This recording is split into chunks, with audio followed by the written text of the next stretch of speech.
I've always been a risk taker, and I've always been a dreamer, and I'm not one to really see boundaries or obstacles. I prefer to live my life a little bit more freely and just sort of let things happen that I think feel right.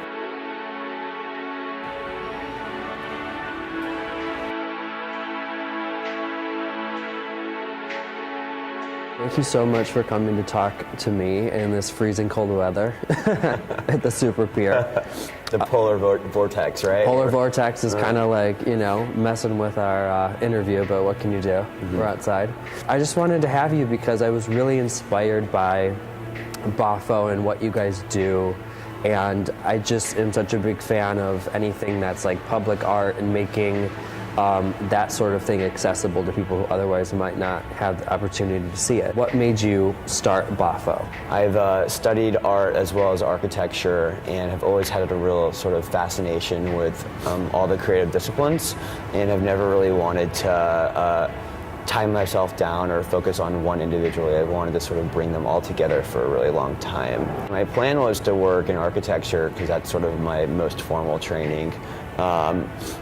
But I moved right after the Lehman Brothers crash, and there was like a freeze at most of the architecture firms, and no one was really hiring. Not a good time to get a job. Yeah, not a good time to get a job. So I started like picking up random work, and then with a friend, we decided to organize a sort of major exhibition with a lot of emerging artists around New York, just to organize something that we really thought could be influential within the community. Was the purpose of it always identified from the get-go, or is it something that found itself later? We started by wanting to mount a huge exhibition. So we found a space, actually not all different than this. It was a 15,000 square foot formal Bible printing factory in Brooklyn, where we mounted the sort of first exhibition of work that we showed. And at that point, it was really just like, how are we going to sort of present a body of work that is sort of an alternative to what you might find in a museum or what you might sort of find anywhere else in New York.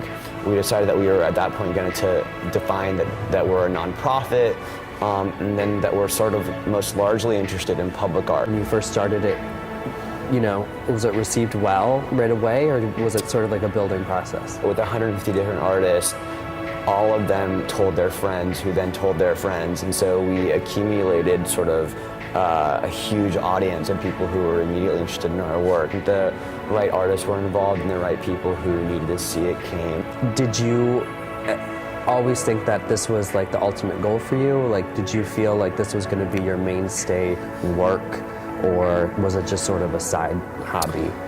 At the time, it felt right. The economy was still really bad, and people were receptive of the work, and I was having a lot of fun, you know, like it felt right at the right time.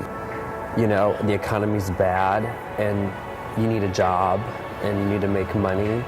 How, in that moment, do you like find the bravery to say, like, I'm gonna just sort of put that aside and follow this passion that I have?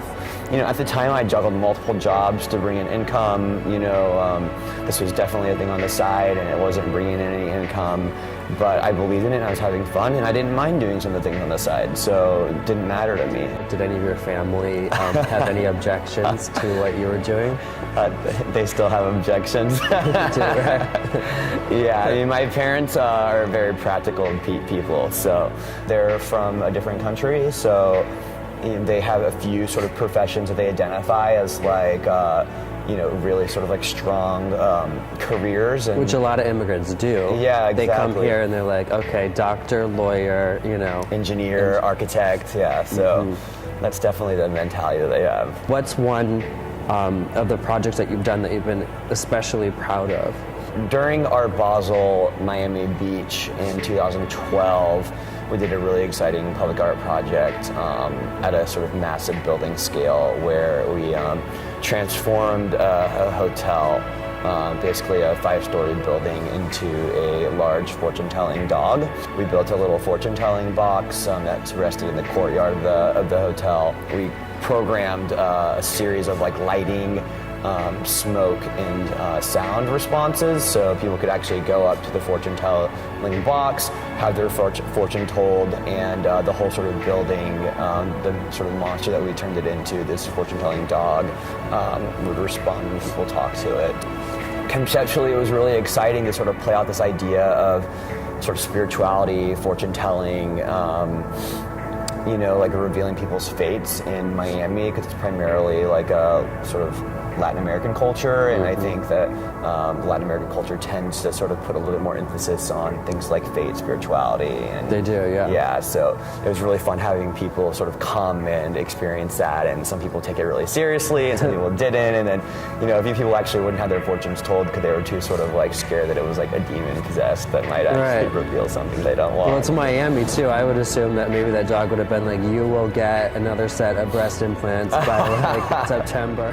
Where do you dig up inspiration for all the different things? Because everything that you guys have done is so different. Mm-hmm. So where does it all come from? I think we're in New York right now, and most of our work is produced here, and this is where some of the most sort of exciting and creative people in the world live. So there's no shortage of ideas. There's only a shortage of platforms. I'm from a small town in Michigan, and you're from Joplin, Missouri, which is a smaller town in, the southern part of Missouri.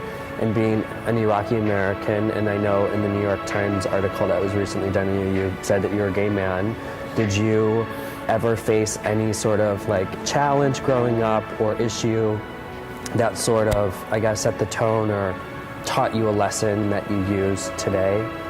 Growing up, there were a lot of obstacles that I overcame. A lot of really trying times, and